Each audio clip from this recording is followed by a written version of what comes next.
April 26, 1943. Burhill Golf Club, Walton-on-Thames, England. Barnes Wallis stood at the edge of a muddy reservoir, watching his fourth prototype sink like a stone into the murky water. The cylindrical casing had split on impact, sending wooden fragments floating across the surface while RAF officers exchanged glances behind him. The 55-year-old engineer's hands trembled slightly as he made notes in a leather-bound journal, the pages already filled with crossed-out calculations and revised equations.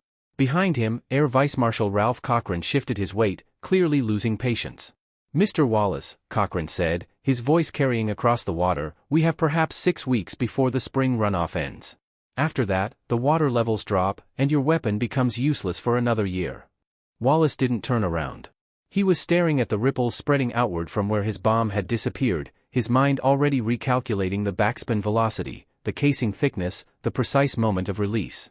Around him, the green English countryside seemed absurdly peaceful, a world away from the Ruhr Valley, where German factories pumped out tanks, artillery, and ammunition 24 hours a day, all powered by water from dams that every Allied strategist agreed were untouchable.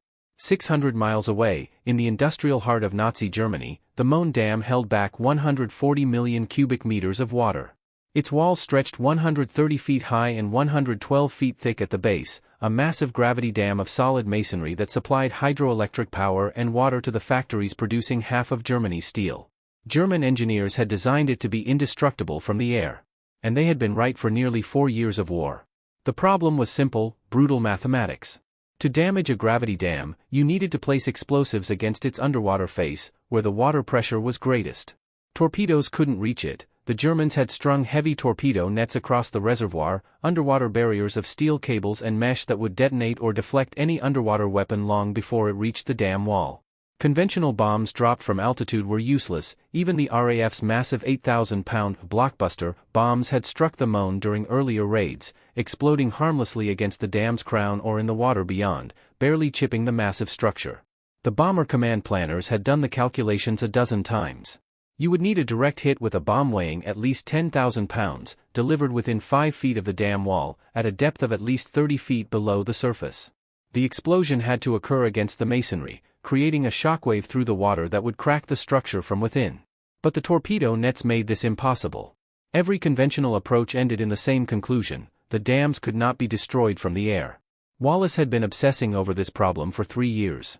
As Britain's leading aircraft designer, the man who had engineered the geodetic airframe structure that made the Wellington bomber possible, he understood better than most what was achievable and what wasn't.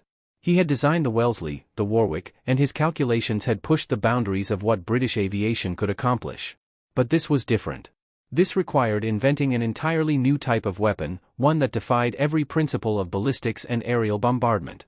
The idea had come to him while watching his granddaughter skip stones across a pond in 1940. The flat stone bouncing across the water surface, each impact sending it forward until it sank near the far bank. What if a bomb could do the same? What if you could make a weapon skip across the water surface, bounce over the torpedo nets, strike the dam wall while still carrying forward momentum, then sink and explode at precisely the right depth? The Air Ministry had called it fantasy. Churchill's scientific advisor, Professor Frederick Lindemann, had dismissed the concept as technically interesting but operationally worthless. The Royal Navy's torpedo experts had laughed outright when Wallis presented his calculations. But Wallis had kept working, kept testing, kept refining the design through the winter of 1942 and into the spring of 1943. Now, standing beside this golf club reservoir with another failed prototype settling into the mud, he was running out of time. The spring melt was filling Germany's reservoirs to capacity. The water pressure behind the dams was at its annual maximum, which meant the structures were at their most vulnerable, if anyone could figure out how to hit them.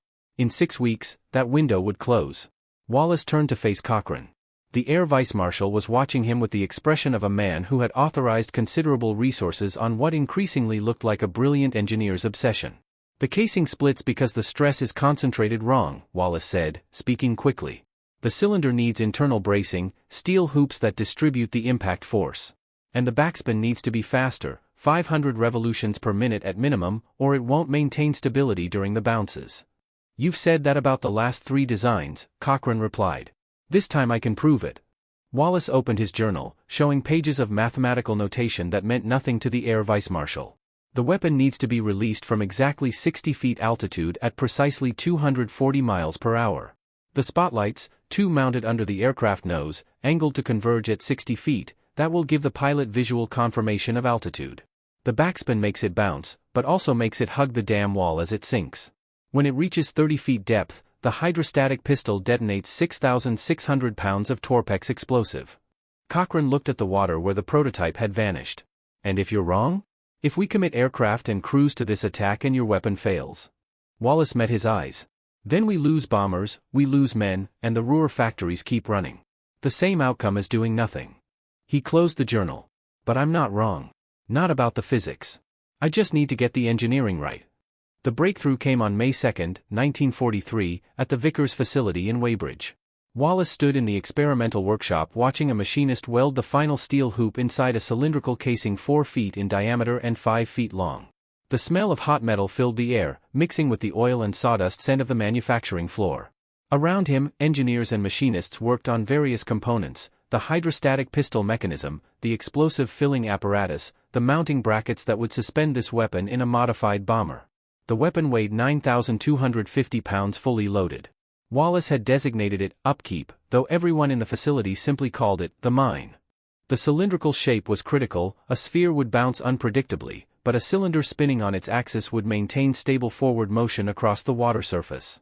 The Torpex explosive filling was more powerful than standard TNT, maximized to create the necessary shockwave through water. But the real innovation was invisible to anyone watching the construction. Wallis had calculated that the weapon needed to be spinning backward at 500 revolutions per minute when released, the rotation imparted by a hydraulic motor in the aircraft before the bomb dropped. This backspin would make the cylinder bounce across the water surface like a skipped stone, but with one crucial additional property: when the spinning bomb struck the dam wall, the backspin would cause it to roll downward along the face of the dam, maintaining contact with the masonry as it sank to detonation depth. It's counterintuitive, Wallis had explained to a skeptical group of Air Ministry officials 3 weeks earlier. Every instinct tells you the bomb will bounce away from the wall. But the Magnus effect, the same physics that makes a golf ball curve, means the backspin creates a force that pushes the weapon toward the wall as it descends. It will literally roll down the dam face until the hydrostatic trigger fires at 30 feet depth. The officials had stared at his diagrams with the expression of men being told that water could flow uphill.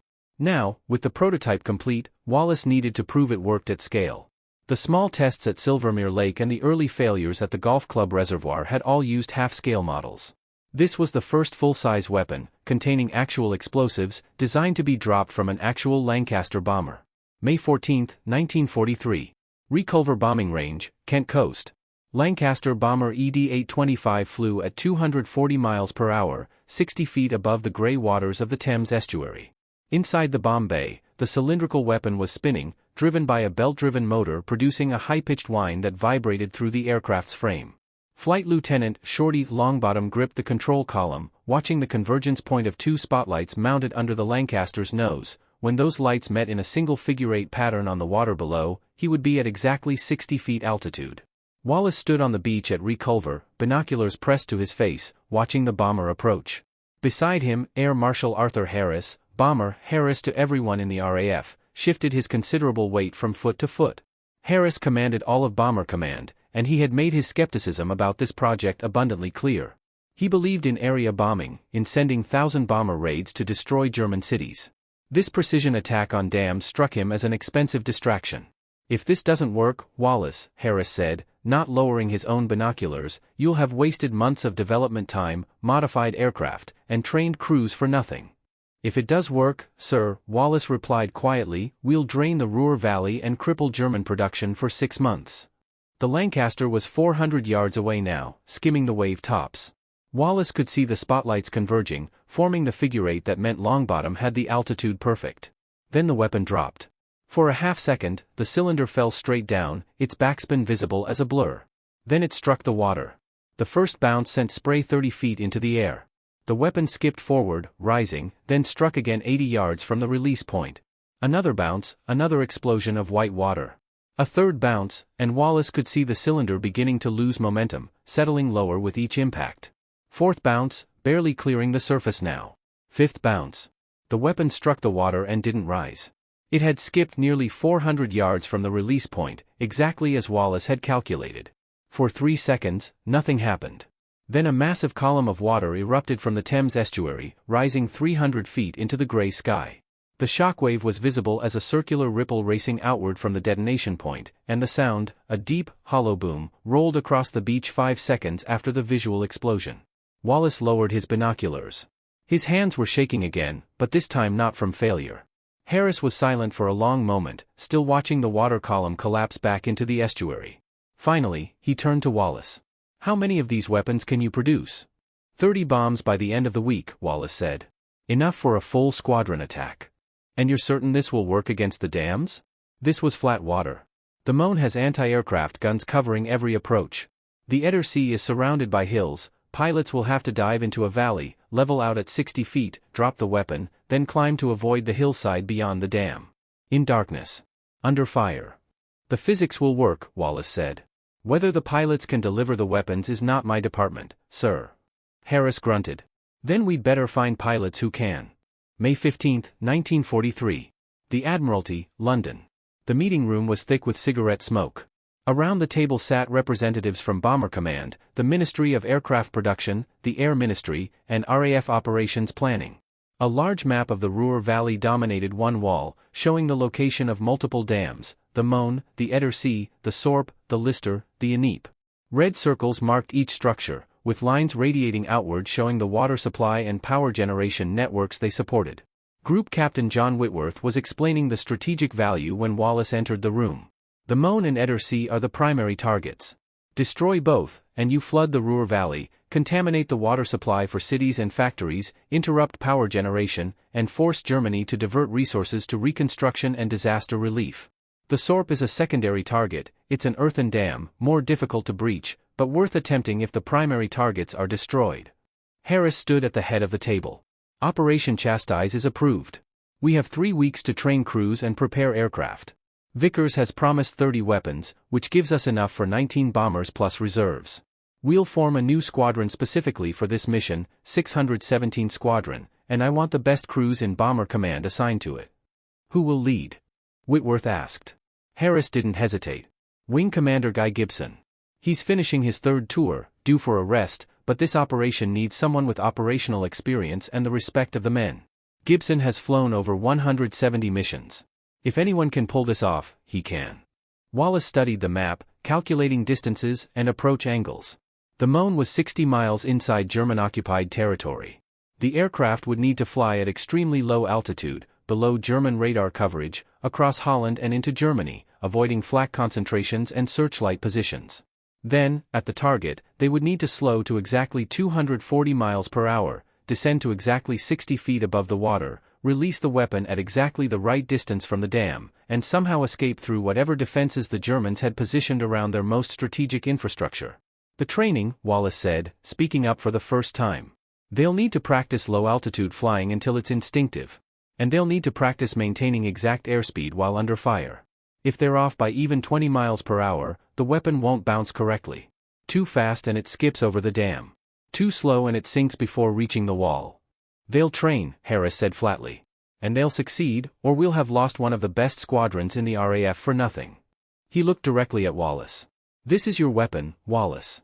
But if those men die because your calculations were wrong, that's also yours to carry."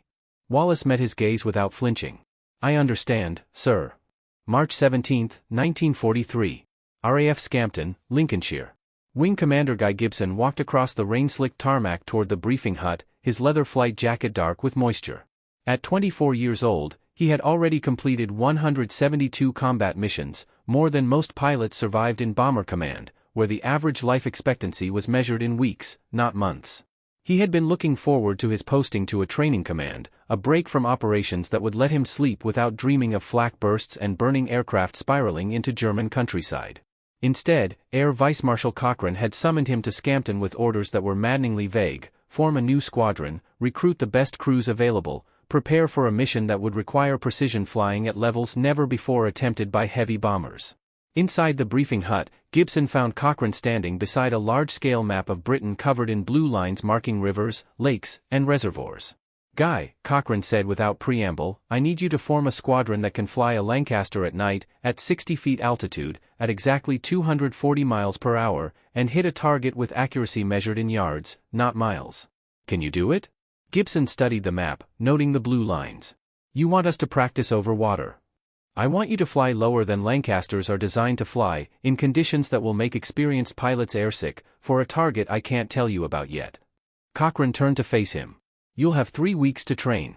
You can handpick every crew member from any squadron in Bomber Command. No questions asked, no explanations required. Any pilot you want, any navigator, any bomb aimer, they're yours. 3 weeks to train for what, sir? Something that every expert says is impossible, Cochrane replied. Which is why I need crews who don't believe in impossible. Gibson was silent for a moment, processing this. I'll need Flight Lieutenant John Hoppy Hopgood from 106 Squadron. And Flight Lieutenant David Maltby. Flight Lieutenant Henry Maudslay from 50 Squadron, he's the best pilot I know for precision work. You have them, Cochrane said. All of them. I want 19 crews ready by mid-May. The mission window is narrow, we have perhaps 2 weeks when conditions will be optimal. And if I ask what we're attacking? Cochrane smiled thinly. Then I'll tell you the same thing I'm telling everyone, you'll know when you need to know. Until then, teach your men to fly low. Over the next 48 hours, Gibson assembled what would become the most elite bomber squadron in the RAF. He recruited Flight Lieutenant David Shannon, an Australian pilot with a reputation for aggressive flying and ice-cold nerves under fire. He pulled in Pilot Officer Les Knight, a soft-spoken Australian whose crew considered him the finest pilot they'd ever flown with. Squadron leader Henry Young, nicknamed Dingy for his habit of surviving water crashes. Flight Lieutenant Harold Mickey Martin, who had once flown his Lancaster under power lines in France to escape pursuing fighters. For bomb aimers, Gibson wanted only men with proven accuracy records. He recruited Flight Sergeant Frederick Spam Spafford, whose bombing accuracy scores were legendary in 50 Squadron. Flight Lieutenant Bob Hay, who could calculate wind drift and target angles in seconds without written calculations. The navigators were equally crucial, flying at 60 feet altitude left no margin for navigation errors. Gibson selected Flight Lieutenant Harlow Terum, a Canadian who could dead-reckon navigate across blacked-out Europe with accuracy measured in hundreds of yards. Flight Sergeant Dudley Heel, who had guided his crew through some of the worst weather operations over Germany. By March 21, 617 Squadron officially existed. 133 men assigned to 19 Lancaster crews, all wondering why they had been pulled from their regular squadrons for a unit that didn't yet have a mission. March 24, 1943. Upper Derwent Reservoir, Derbyshire. Gibson stood on the dam wall of the Derwent Reservoir, watching Lancaster ED-817 approach across the water. The Derwent Valley was a near-perfect training ground, its dams resembled the German structures in size and shape, and the surrounding hills provided the same challenging terrain the crews would face over the Moan and Eder Sea. Flight Lieutenant Maudslay was at the controls, bringing the 4-engine bomber down to wave-top height. From Gibson's vantage point, the Lancaster looked impossibly low, its belly almost touching the water surface. The engine noise was deafening, reverberating off the hillsides as Maudslay held his approach. Beside Gibson, squadron leader Henry Young shook his head. He's too high. Must be 80 feet at least. Then he does it again, Gibson said flatly. Until he can hit 60 feet every time. They watched Maudslay pull up and circle for another approach. The challenge was brutal. Heavy bombers like the Lancaster were designed to operate at 20,000 feet, where the air was thin and smooth. At 60 feet, they flew through turbulent air that buffeted the aircraft constantly. Every thermal, every wind gust, every change in air pressure over the water surface tried to push the bomber up or slam it down. Pilots had to fight their controls constantly, making tiny adjustments dozens of times per minute. And they had to do it in darkness, because the raid would be at night. The altitude problem had been partially solved by Barnes-Wallis's spotlights. Each Lancaster had been modified with 2 Aldis lamps mounted under the nose and tail, angled so their beams converged at exactly 60 feet. When the pilot saw the 2 light circles merge into a figure-8 pattern on the water below, he knew his altitude was perfect. But using the lights required smooth water and relatively good visibility, conditions that might not exist over the German dams. Maudslay came around again, lower this time. Gibson watched the spotlight beams reach down toward the water, 2 separate circles that drew closer together as the bomber descended. 60 feet, the circles touched, merged. Maudslay held his altitude for 5 seconds, then pulled up sharply to clear the dam wall. Better, Young said. But he needs to hold it longer. The bomb aimers need at least 8 seconds of stable flight to get the range right. Gibson made a note in his logbook. 8 seconds at 240 miles per hour meant roughly half a mile of perfectly stable flight at 60 feet altitude. In darkness. While German anti-aircraft guns tracked them. April 15, 1943. RAF Scampton. The modified Lancasters began arriving from Vickers. Each aircraft had its mid-upper gun turret removed to save weight.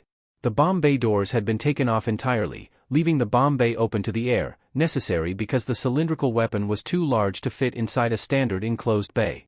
A complex hydraulic system had been installed to spin the weapon up to 500 revolutions per minute before release, powered by a motor that drew from the aircraft's electrical system. Flight Engineer Sergeant John Pulford stood in the open bomb bay of Lancaster ED-886, looking at the mounting brackets that would hold the weapon. "This is madness," he said to his pilot, Flight Lieutenant Dave Shannon. "We're going to fly into Germany with our belly hanging open, carrying a spinning bomb that weighs nearly 5 tons, and we still don't know what we're supposed to hit." Shannon grinned. "That's why they picked us, Johnny. Because we're mad enough to try it." But the modifications created new problems. With the bomb bay open, the aircraft's aerodynamics changed. Pilots had to relearn how their Lancasters handled, especially at low altitude where every change in drag and lift was magnified. The spinning weapon created gyroscopic effects that affected the aircraft's stability. And the weight, 9,250 pounds concentrated in the center of the aircraft, made the bomber's nose heavy and difficult to control during the critical moments after release. The crews practiced relentlessly. Every night, weather permitting, Lancasters roared across the Derwent Valley at 60 feet. They practiced over Windermere, over Ibrook Reservoir, over every body of water in England that resembled the German targets they still hadn't been told about. They practiced at dawn, at dusk, and in full darkness, learning to read the spotlight convergence while fighting the controls and watching for obstacles. Flight Lieutenant Hopgood crashed during a training run on April 28, not fatally, but hard enough to write off the aircraft. He and his crew walked away with minor injuries, but the incident reinforced how dangerous this flying was even without enemy fire. At 60 feet, there was no margin for error. A moment's inattention, a sudden wind gust, a miscalculation of altitude, any of these could slam a Lancaster into the water at 240 miles per hour. May 10, 1943. RAF Scampton Briefing Room. Gibson finally gathered his crews and told them what they would be attacking. He unveiled a large-scale model of the Moan Dam, a detailed recreation showing the dam wall, the surrounding towers with anti-aircraft guns, the torpedo nets stretched across the reservoir. The room fell absolutely silent as the implications became clear. "Gentlemen," Gibson said, "we're going to destroy the dams that power the Ruhr Valley. The Moan is our primary target. It holds back 140 million cubic meters of water. When we breach it, that water is going to flood Germany's industrial heartland." Flight Lieutenant Martin studied the model. "The gun towers. What are we facing for defenses?" 8 20mm anti-aircraft guns covering the dam," Gibson replied. "Positioned to create interlocking fields of fire across the approach. They'll see us coming, we'll be lit up by our own spotlights. And we have to fly straight and level for at least 8 seconds while the bomb aimer gets the range."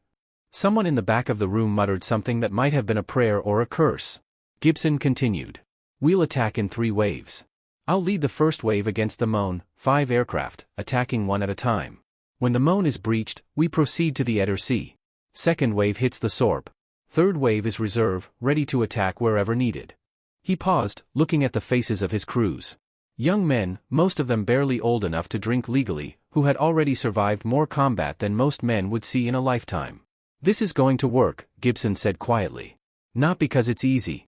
Not because we're lucky. But because we're going to do it right. Every approach, every release, every detail, we do it perfect, and we come home." May 16, 1943. RAF Scampton. 1800 hours. The briefing room smelled of cigarette smoke, sweat, and the peculiar tension that came before every major operation. 133 men sat in wooden chairs facing a covered mapboard, their conversations dying as Gibson walked to the front of the room. Behind him, Air Vice Marshal Cochrane and Barnes Wallis stood near the wall, Wallis clutching a leather folder filled with last-minute calculations and notes. Gibson pulled the cover off the map. The route was marked in red grease pencil, a serpentine path across the North Sea, cutting into Holland at the Scheldt estuary, then threading between known flak concentrations across the Dutch countryside into Germany.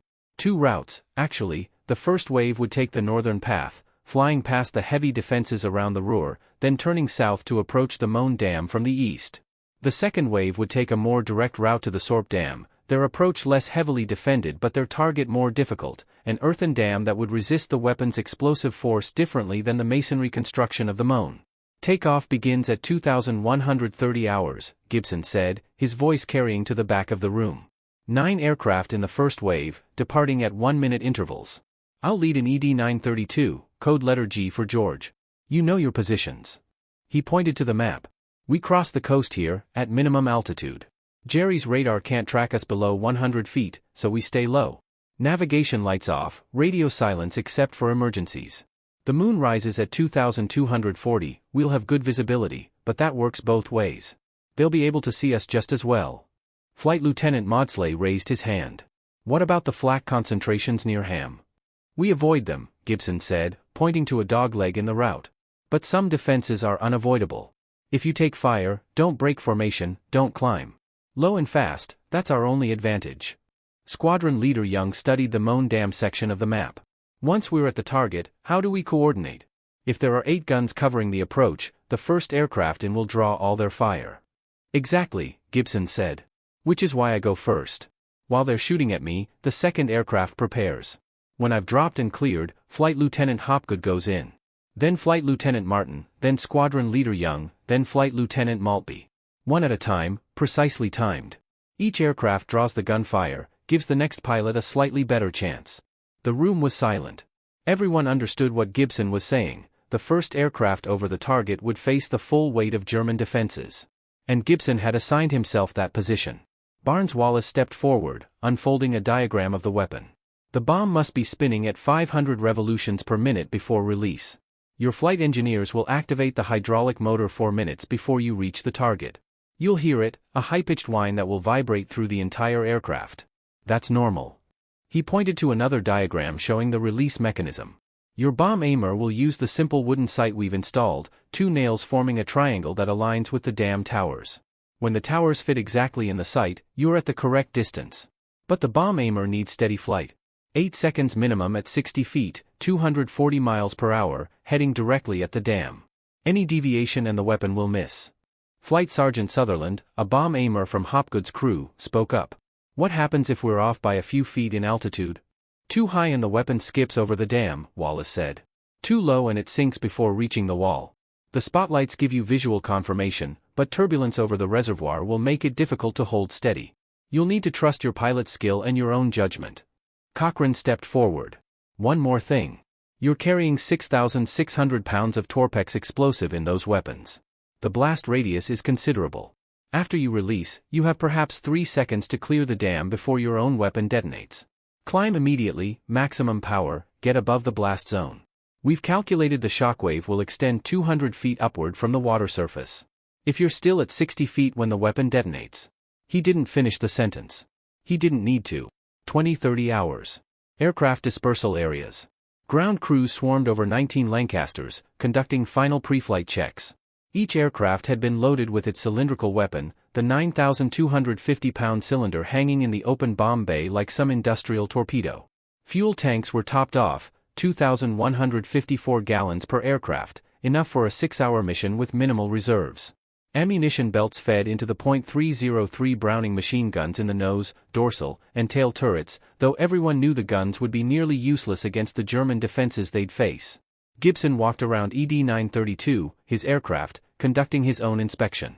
His crew was already aboard, Flight Lieutenant Terum in the navigator's position, hunched over his maps and charts, Pilot Officer Torger in the front turret, checking his guns, Flight Sergeant Pulford at the flight engineer's panel, running through system checks, Pilot Officer Trevor Roper in the rear turret, already sealed into his isolated position where he would spend the next 6 hours in cramped, freezing conditions. Flight Lieutenant Spafford, Gibson's bomb aimer, stood beside the open bomb bay, looking up at the cylindrical weapon. I still can't believe this thing is supposed to bounce, he said to Gibson. Neither can I, Gibson admitted. But Wallis's calculations have been right about everything else. We'll know in a few hours if he's right about this too. At dispersal points across the airfield, similar scenes played out. Flight Lieutenant Hopgood's crew boarding ED-925, code letter M for Mother. Flight Lieutenant Martin's crew settling into ED-909, code letter P for Popsy. Each crew conducting their rituals, the good luck charms, the last cigarettes, the forced jokes that fell flat in the evening air. Flight Lieutenant Shannon stood beside his aircraft, ED-929, writing a letter. His wireless operator, Brian Goodale, watched him fold the paper and place it in his jacket pocket. "Letter home?" Goodale asked. "Just in case," Shannon said quietly. "Making sure my mum knows, well, you know." In the briefing room, Barnes Wallis sat alone, staring at his calculations. The mathematics were sound. He had checked them dozens of times, tested the principles at scale, watched the weapon perform exactly as predicted at Reculver. But mathematics couldn't account for German anti-aircraft fire, for navigation errors, for the 1,000 random variables that could destroy months of work in seconds. 133 men were about to risk their lives on his theory of backspin and Magnus effect forces. He didn't pray. Wallis was a man of science, not religion, but he sat very still, thinking about skipping stones and water pressure and the weight of sending other men to test your ideas. 2,125 hours. Runway 24. The roar of Merlin engines split the evening air. Gibson's Lancaster, ED-932, sat at the head of the runway, all 4 engines at full power, brakes locked. Inside, Gibson went through final checks, his hands moving across controls with the automatic precision of 172 previous combat missions. All systems green, Pulford called from the flight engineer's station. Compass synchronized, Tehrum reported from navigation. Weapon secured and spinning system armed, Spafford confirmed from the bomb aimer's position. Gibson looked down the runway, 3,000 feet of concrete stretching toward the darkness. Beyond that, the North Sea. Beyond that, Holland and Germany and 820mm guns pointed at a dam that German engineers had sworn could never be destroyed from the air. He released the brakes. ED-932 accelerated down the runway, the fully loaded bomber sluggish with its extra weight. The tail came up at 80 miles per hour. At 105 miles per hour, Gibson pulled back gently on the control column and felt the Lancaster lift off. The undercarriage thudded into its wells. He banked slightly, heading east toward the coast, climbing to 1,000 feet, the altitude they would maintain until crossing into enemy territory. Behind him, at 1-minute intervals, 18 more Lancasters followed. The first wave, Gibson, Hopgood, Martin, Young, Maltby, Shannon, Maudslay, Knight, and Estelle, all heading for the Moan Dam. The second wave, McCarthy, Byers, Barlow, Rice, and Monroe, taking the southern route toward the Sorp. The third wave, 5 aircraft held in reserve, ready to support wherever needed. 2,210 hours. Over the North Sea. Gibson dropped to 100 feet above the dark water, the Lancaster's belly nearly touching the wave tops. This was the dangerous part, flying formation at night, at wave-top height, with no navigation lights. The risk of collision was constant. The risk of disorientation was worse. Pilots who focused too intently on their instruments could lose all sense of up and down, a condition that led to controlled flight into the water. Tehrum called out navigation updates every 3 minutes, his dead reckoning calculations keeping them on course. The North Sea stretched ahead, black and featureless under the rising moon. In the rear turret, Trevor Roper scanned the darkness for German night fighters. The Luftwaffe had been experimenting with low-level interception tactics, and a Lancaster at 100 feet would be easy prey for a fighter that spotted it. But the darkness held only darkness. 2,245 hours. Dutch coast. Coast ahead, Tehrum called. 2 minutes to landfall. Gibson could see the white line of surf breaking on the Dutch beaches. Beyond that, the dark mass of occupied Holland, flat polder land crisscrossed with canals, dotted with villages where German garrison troops waited. Intelligence had identified the flak positions, but intelligence was never perfect. There would be guns they didn't know about. The Lancaster crossed the coast at Walcheren Island, roaring over the beach at 100 feet. Tracers suddenly streaked upward from a hidden position, bright lines of 20mm fire reaching toward them. Gibson held his course, trusting speed and darkness. The tracers fell behind, their gunners unable to track the fast-moving bomber. "First blood to Jerry," Pulford said quietly. But he missed. They were inside enemy territory now. 600 miles from home, flying at treetop height through the most heavily defended airspace in Europe, carrying a weapon that had never been used in combat, heading toward a target that every expert had declared impossible to destroy. Gibson checked his watch. 68 minutes to the Moan Dam. 2,315 hours. Over Germany, 15 miles from the Moan Dam. The landscape below had transformed from flat Dutch polders to the rolling hills of Westphalia. Gibson flew ED-932 at 150 feet now, following the terrain, using valleys and ridges to mask his approach. Behind him, spread across 3 miles of German countryside, the rest of his wave followed, 8 more Lancasters, each crew tense, watching for the landmarks that would lead them to the target. 10 minutes, Tehran called from the navigator's position. Turn to heading 165. The reservoir should appear on our left. Gibson banked the Lancaster, feeling the heavy aircraft respond sluggishly with its bomb load. Through the cockpit window, he could see the moonlight reflecting off the Moan Reservoir, a vast sheet of silver water stretching between dark hills. And there, at the far end, the massive shadow of the dam itself. Target visual, Gibson said into the intercom. Bomb aimer, prepare for approach. Spafford moved into the bomb aimer's position in the nose, lying prone on his padded mat, peering through the clear perspex at the water below. In his hands was the simple bombsight Wallis had designed, 2 wooden pegs forming a triangle, nothing more sophisticated than a carpenter's tool. When the dam towers aligned precisely within that triangle, they would be at exactly the correct release distance. Flight engineer, Gibson ordered, spin up the weapon. Pulford activated the hydraulic motor. Immediately, a high-pitched mechanical whine filled the aircraft, rising in pitch as the cylindrical bomb spun faster in its mounting brackets. The vibration rattled through the Lancaster's frame, 300 revolutions per minute. 400 revolutions per minute. 500 revolutions per minute. The gyroscopic effect made the aircraft want to roll slightly, and Gibson compensated with aileron pressure. Weapon at speed, Pulford confirmed. Gibson circled the reservoir once, studying the target. The dam wall stretched 2,100 feet across the valley, its massive masonry construction pale in the moonlight. On either end, the gun towers rose, squat concrete structures bristling with anti-aircraft weapons. He could see searchlights mounted on the towers, currently dark, but ready to illuminate any approaching aircraft. The other Lancasters were arriving now, circling above the surrounding hills at 1,000 feet, waiting for Gibson to make the first run. Over the radio, breaking radio silence for the first time since takeoff, Gibson transmitted the code word, Goner. Attack commencing. Here we go, Gibson said to his crew. Spotlights on. The 2 Aldous lamps beneath the aircraft blazed to life, throwing twin circles of light onto the dark water below. Gibson pushed the nose down, descending from 1,000 feet, heading directly toward the eastern end of the dam. The airspeed indicator crept up, 220 miles per hour. 230, 240. He leveled at what looked like 60 feet, watching the spotlight circles on the water. Too high. The circles were too far apart. He descended another 20 feet. The circles drew closer together, closer, they touched, merged into a figure 8. Exactly 60 feet. Altitude perfect, Pulford confirmed, reading the radio altimeter. Speed 240, Gibson said, trimming the aircraft to hold steady. The dam wall filled his vision ahead, growing larger with each second. Half a mile away. Quarter mile.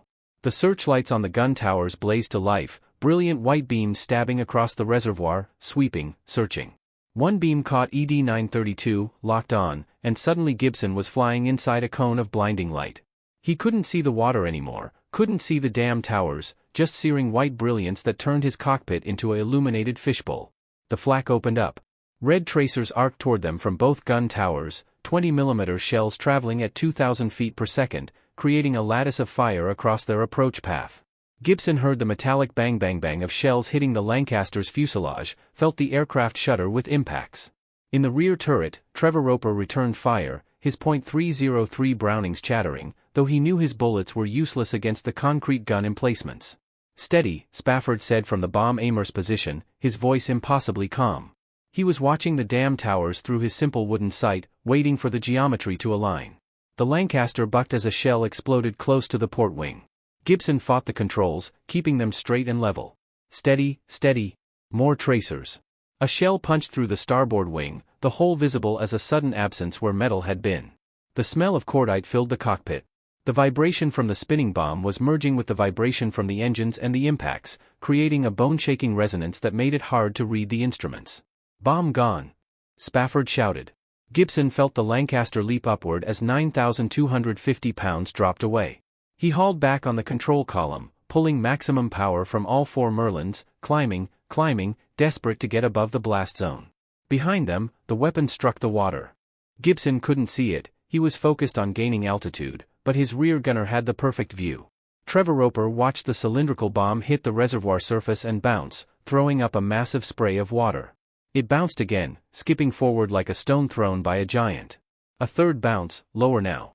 The weapon was heading directly for the dam wall, its backspin visible in the moonlight. It struck the wall and disappeared into the water, rolling down the masonry face exactly as Wallis had predicted. Clear! Clear! Gibson shouted, still climbing. 3 seconds later, the world turned white. The explosion erupted from beneath the reservoir surface, 6,600 pounds of torpex detonating at 30 feet depth, the shockwave transmitted through the water and smashing into the dam's foundation. A column of water rose 1,000 feet into the air, visible for miles. The blast wave rolled across the reservoir, pushing a wall of water outward. Gibson's Lancaster, now at 300 feet altitude, was caught by the atmospheric shockwave and tossed upward another 100 feet, the controls momentarily useless in the disturbed air. When Gibson regained control and circled back, he could see the dam through the spray and foam. The masonry was still there. The wall still held. His weapon had created an impressive explosion, but the dam hadn't breached. No joy, Gibson transmitted to the circling aircraft. "Hoppy, you're next." Flight Lieutenant Hopgood brought ED-925 around, beginning his approach from the same direction. His wireless operator, Sergeant Minchin, could see the gun towers tracking them, the searchlights already reaching out. They had lost the element of surprise, the Germans knew exactly where the next attack would come from. Hopgood descended to 60 feet, his spotlights forming the figure 8 on the water. The Lancaster accelerated to 240 miles per hour. The searchlights caught them 800 yards from the dam, and the flak was immediate, concentrated fire from all 8 guns, the German crews now warmed up and ranging perfectly. Shells tore into ED-925's port wing. The inner port engine exploded, flames streaming back along the fuselage. Hopgood held his course, the Lancaster yawing from the asymmetric thrust, his bomb aimer desperately trying to get the range right while their aircraft disintegrated around them. "Bomb gone," his bomb aimer shouted. But they had released too late, trying to compensate for the damaged engine. The weapon bounced once, twice, then struck the top of the dam wall instead of the water in front of it. The explosion was massive, the torpex detonating against the dam's crown, but the weapon hadn't sunk to the critical depth where the water pressure would amplify the blast against the foundation. Hopgood tried to climb, but the port wing was fully engulfed in flames now. ED-925 staggered upward, trailing fire, barely clearing the dam wall. The bomber made it perhaps 500 yards beyond the dam before the wing structure failed. The Lancaster rolled inverted and plunged into the valley below, exploding on impact. Gibson watched it happen, helpless. Hopgood had been his friend, his deputy commander. And now Hopgood's Lancaster was a funeral pyre in a German valley. "Mickey," Gibson transmitted, his voice tight. "You're up." Flight Lieutenant Martin began his approach in ED-909. Gibson positioned his own Lancaster alongside Martin's run, flying parallel to the attack path, drawing some of the searchlight and flak attention. It was a desperate tactic, putting his already damaged aircraft back into the fire zone, but it might give Martin a few extra seconds of less concentrated fire. The German gunners split their attention, tracers reaching toward both aircraft. Martin held his run perfectly, the spotlights merged, his speed exactly 240. His bomb aimer released the weapon at the optimal point. The cylinder bounced beautifully across the reservoir, 1, 2, 3, 4 bounces, then struck the dam wall and sank. Martin climbed away just as the weapon detonated. Another massive column of water rose skyward. Gibson circled, straining to see through the spray and moonlight. The dam was still there. "God damn it," someone muttered over the radio. "Dinghy," Gibson said, using Squadron Leader Young's call sign. "You're next. And this time we do it right?" Young's approach in ED-877 was textbook perfect. Gibson and Martin both flew alongside him, drawing fire, their gunners shooting back at the tower positions. Young's bomb aimer released at exactly the right moment. The weapon skipped across the reservoir, struck the dam wall, sank. The explosion seemed bigger this time, the water column reaching even higher. When it cleared, Gibson could see something different about the dam wall, a dark crack running down from the crown, water seeping through in a thin stream. "We're hurting it," Gibson transmitted. "One more should do it. David, you're up." Flight Lieutenant Maltby made his run in ED-906. By now, the German gun crews were exhausted, their rate of fire slackening. Maltby's approach was smooth, his weapon release perfect. The cylinder bounced, struck, sank. The explosion came. And this time, the dam broke. It didn't collapse all at once. First, the crack Gibson had seen widened, water pouring through in a torrent. Then a section of the wall perhaps 100 feet wide simply fell away, tumbling into the valley below in massive chunks of masonry. The 140 million cubic meters of water behind the dam found the breach and began pouring through, a wall of water 30 feet high that roared down the Ruhr Valley at 20 miles per hour. Gibson circled lower, watching the destruction unfold. In the moonlight, he could see the water surging through towns and villages, smashing buildings, sweeping away bridges, flooding factories. The hydroelectric plant at the dam's base was already underwater, its turbines destroyed. Nigger, Gibson transmitted, the code word meaning the Moan Dam was destroyed. Back at Scampton, in the operations room, Barnes Wallis heard the transmission and wept.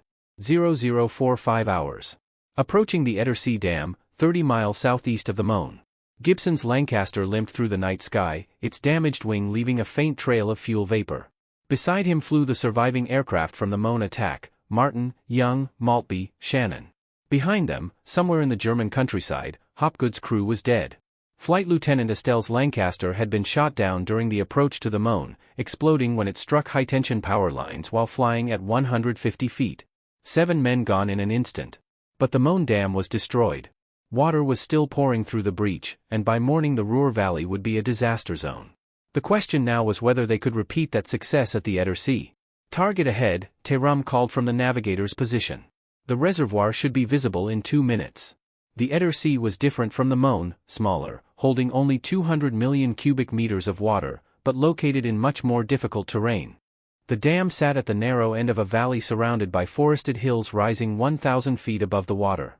To attack it, the Lancasters would have to dive into the valley from the south, level out at 60 feet above the reservoir, drop their weapon, then climb desperately to avoid smashing into the hillside beyond the dam. All of this in darkness, with hills on either side limiting any maneuvering room to perhaps 500 feet. Gibson saw the reservoir appear below, a long, narrow ribbon of moonlit water threading between dark hills. At the far end, the Ettersea Dam stretched across the valley, smaller than the Moan but just as formidable. Unlike the Moan, there were no gun towers here. The Germans had apparently decided the terrain itself was sufficient defense. They were almost right. Shannon, Gibson transmitted, you take the first run. I'll circle and assess. Flight Lieutenant Shannon brought ED-929 around to the south, positioning for his approach. From 1,200 feet altitude, the dive into the valley looked suicidal, a plunge into darkness between hillsides that were barely visible against the night sky. Shannon pushed the nose down. His flight engineer, Sergeant Simmons, called out altitude readings, 1,000 feet, 800, 600. The Lancaster plunged into the valley, engines roaring. Shannon pulled level at what he judged to be 60 feet, but the spotlights showed he was at 90. He had come out of the dive too high. The weapon wouldn't bounce correctly from that altitude. Aborting, Shannon transmitted, pulling up sharply to avoid the hillside beyond the dam. Too high. He climbed out of the valley and circled back for another attempt. This time he pushed the dive further, holding it longer before leveling out. The spotlights showed 60 feet. Perfect. But his speed was only 220 miles per hour, too slow. The weapon needed exactly 240. Aborting, Shannon said again, pulling up. Gibson watched from above, calculating. The approach was nearly impossible. Pilots had to judge the dive perfectly to arrive at 60 feet with exactly the right speed, while flying between hills in darkness, with no margin for error. And they had to do it while carrying a spinning 9,250-pound weapon that affected the aircraft's handling. Maudslay, Gibson transmitted, you try. Flight Lieutenant Maudslay began his approach in ED-923. He had always been Gibson's best pilot for precision work, the man who could hold altitude and airspeed to within a few feet and a few miles per hour. If anyone could nail this approach, it was Maudslay. The Lancaster dove into the valley. Maudslay leveled at 60 feet, his spotlights perfect. His speed was 240 miles per hour. His approach angle was dead on. From Gibson's vantage point above, it looked flawless. Bomb gone, Maudslay transmitted. The weapon dropped, struck the water, bounced. But something was wrong with the trajectory. The bomb was angling slightly to the left. It bounced again, still drifting left. On the third bounce, it struck the crest of the dam wall instead of the water in front of it. Maudslay was directly over the dam when the weapon detonated. The explosion was enormous, torpex detonating on top of the dam wall rather than underwater. The blast wave caught ED-923 from below, flipping the Lancaster inverted. Maudslay fought the controls, but the aircraft was too damaged, too low, too close to the hillside. ED-923 smashed into the valley wall and exploded, the fireball briefly illuminating the entire reservoir. Gibson felt something cold settle in his chest. Maudslay had been one of his best friends. They had flown together for 2 years, survived dozens of operations. And now Maudslay was gone because the approach to this dam was impossible. Except it wasn't impossible. It was just incredibly difficult. And Gibson still had 3 aircraft with weapons remaining. Gibson transmitted to Pilot Officer Knight, you're up. And take your time. Get the approach right.